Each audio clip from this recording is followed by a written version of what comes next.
তাই জয় জগন্নাথ সকলকে আমাদের ইউটিউব চ্যানেলের আরও একটা ভিডিওতে স্বাগত জানাচ্ছি। তো আজকের ভিডিওটা একটুখানি অন্যরকম। আজকে কোনো ভ্লগ নয়, মানে ভ্লগ বলাও চলে কিন্তু ডেলি ভ্লগ নয়, অন্যান্য দিন যেমন ধরনের ভিডিও হয় সেটা নয়। আজকের ভিডিওতে আপনাদের সাথে শেয়ার করব আমার জগন্নাথের যে পোশাক, যেগুলো জগন্নাথ নিত্য ধারণ করে, সেই পোশাক আমি কিভাবে ধুই সেটা নিয়ে। চলুন শুরু করি ভিডিওটা, আর বেশি কথা বলছি না, যায়নি তাই। তো এখানে জল গরম হচ্ছে, মানে হয়ে গেছে, এখন বন্ধ করব।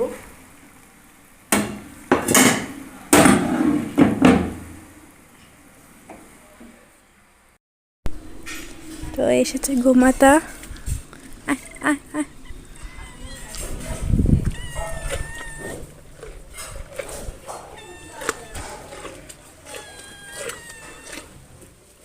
কি বলো, হাত ধোবো তো? নাই আমার হাতে আর কিছু।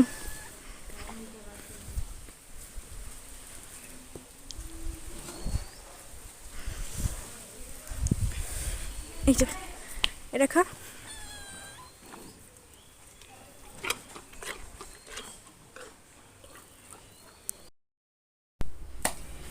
তো আমি এখানে চলে এসেছি। গরম জল যেটা দেখলেন সেটা ঠান্ডা জলের সাথে মিক্স করে এখানে নিয়েছি পাত্রে, আর এখানে সব জামা কাপড় নিয়েছি। আমি দেখাচ্ছি আপনাদেরকে ব্যাক ক্যামেরা করে। তো এই হচ্ছে আমাদের ব্যবস্থা। এই যে এতগুলো জামা যে দেখছেন, এতগুলো জামা, এই জামাগুলো এখন সব ধুতে হবে। এখানে অনেক জামা আছে, অনেক অনেক মানে অনেক। আমরা পুরীধামে গেছিলাম, পুরীধামের জামা আছে। এমনিও এই এক সপ্তাহ ধরে জামা যেগুলো জমেছে সেগুলো ধোয়া হয়নি একদিনও। সব জামা, এতগুলো জামা এখানে পুরো জমে গেছে। তো চলুন এখন এগুলোকে ধুই। তো এই জলটা না গরম, মানে খুব গরমও না কিন্তু খুব ঠান্ডাও নেই, এরকম আছে। তো আমি যেহেতু এগুলো রেগুলার পরার জামা, তো খুব একটা তো মানে অতটা তো আর এগুলো মলিন হয় না। তো রেগুলার পরারই জামাগুলো, তো এমনি প্লেন নর্মাল জলই আমি এগুলো ধুই। তো যেগুলো জগন্নাথ যেগুলো নিত্যদিন ধারণ করে, যে পোশাকগুলো, সেগুলো আমি রেগুলার মানে নর্মাল জলেই পরিষ্কার করি। কিন্তু যেগুলো হয়তো মানে জামা তো সেরকমভাবে, ভগবানের জামা তো সেরকম অপবিত্র বা সেরকম মলিন হয়ে যায় না যে ভালো করে আমাদের জামা যেমন আমরা ঘষে ঘষে ধুতে থাকি সেরকমভাবে ধুতে হবে। নর্মালি আমি জলের মধ্যে সেগুলো ধুই, বা গরম জলে সেগুলো ধুই। যেহেতু অনেক দিন ধরে ধোয়া হয়নি এগুলো, তো তার জন্য আমি একটুখানি গরম জল নিয়েছি, নইলে আমি নর্মাল জলেই এগুলোকে ধুই। তো চলুন এখন দেখাচ্ছি।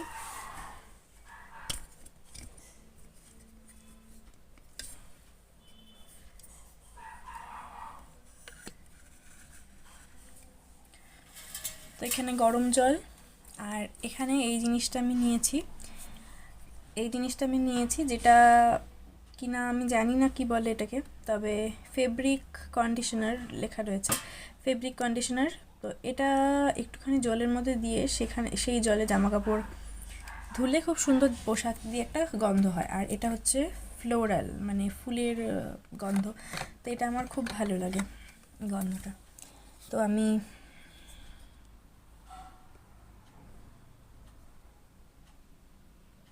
অনেকগুলো জামা আছে, যেহেতু আমি এতটা, 1 কাপ নয় তবে এতটা আমি দিচ্ছি।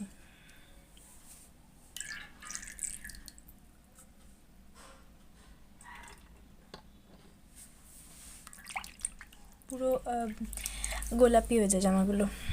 তা আমি এখন একটা একটা করে জামা এখানে ভিজিয়ে দিব। ভিজিয়ে আমি কিছুক্ষণ রাখবো, এগুলো ভিজিয়ে। সব এখানে ধরবে কি না জানি না, তো এগুলো বাঁধা আছে, বাঁধাই থাক, পরে খুলে দেওয়া যাবে।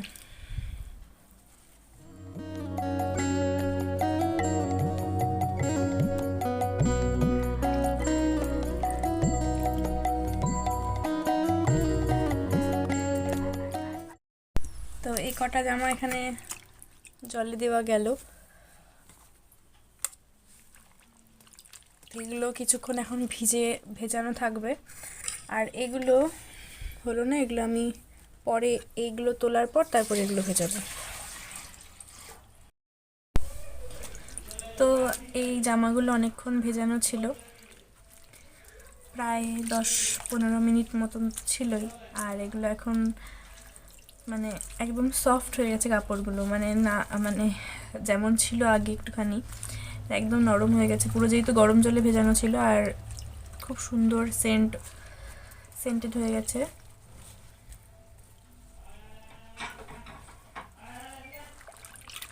তো এখন এগুলোকে জল ঝারিয়ে এখন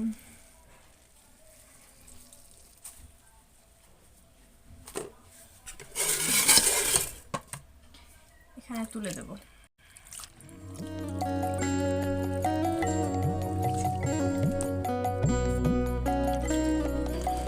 গরম জলে ভেজানোতে একবার ধোয়াতেই জামাগুলো মানে অনেকটা পরিষ্কার হয়ে গেছে। পরিষ্কার তো ছিলই, খুব একটা তো আমি যেমনটা বললাম যে খুব একটা গন্ধ বা নোংরা হয়ে যাওয়া সেই জিনিস তো আর ভগবানের জামার ক্ষেত্রে হয় না। তো অনেকে কমেন্টে প্রশ্ন করেছিলেন যে গোপালের জামা বা ভগবানের জামা বা বিগ্রহের জামা কিভাবে ধোবো। তো আপনারা এভাবে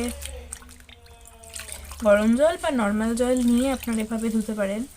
চাইলে যদি আপনাদের মনে হয় জামাগুলো কোনো কারণে মলিন হয়ে গেছে, তো আপনারা একটুখানি সাবান, যেই সাবান শুধুমাত্র ভগবানের জামাতেই প্রয়োগ করা হবে, কোনো মানুষ যেন সেই সাবান ইউজ না করে থাকে, সেই সাবান দিয়ে আপনারা জলে একটুখানি দিয়ে আপনারা কোনো সফট মাইল্ড কোনো সাবান ব্যবহার করবেন, যাতে জামার রং না জ্বলে যায়। কোনো প্রকারের কোনো কেমিক্যালযুক্ত কোনো কিছুই ব্যবহার করবেন না জামাতে, ভগবানের কষ্ট হবে।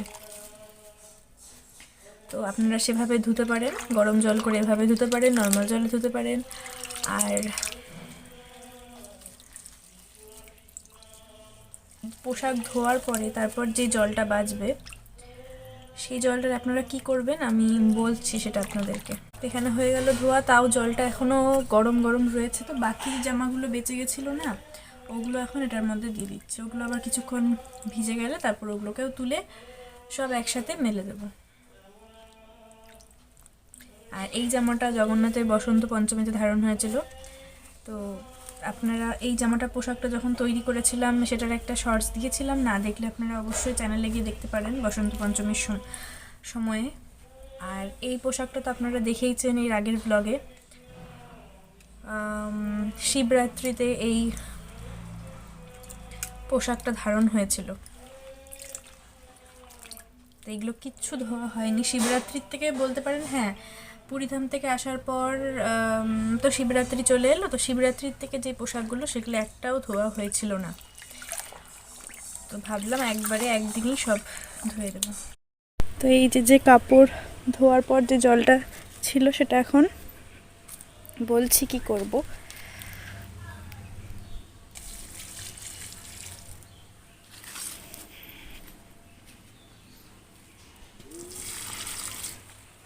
এখানে অল্পটা আছে, এর আগে এসে কিছুটা দিয়ে গেছিলাম।